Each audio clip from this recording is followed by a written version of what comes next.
So when I then explained that the percentage of carbon dioxide in the atmosphere, Alice, is how much?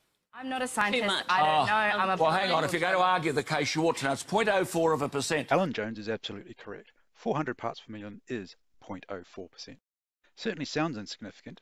It's only 4 parts in 10,000 after all. Seeing as the atmosphere is 3D, if we duplicate that 100 times, we can see what 400 parts per million really looks like.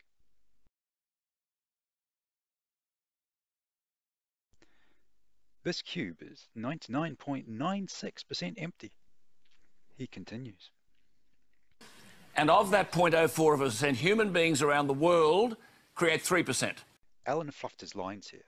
If he had said human beings around the world emit 3% of what nature emits, then he would have been technically correct. The IPCC's fourth assessment report states that nature emits 190.6 gigatons of carbon, and humans at the time emit 6.4 gigatons, which sure enough means humans emit only 3% of what nature emits. Now, you may have also heard that CO2 is plant food, and the oceans are acidifying. That's because nature also absorbs CO2. In fact, it almost absorbs exactly the same amount that it releases. That's why it's called a carbon cycle.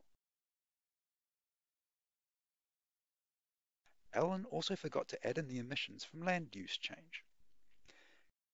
This is the actual situation showing that humans, and only humans, are rapidly increasing the atmosphere's CO2 concentration, now at a rate 100 times all the world's volcanoes, both on land and undersea, combined.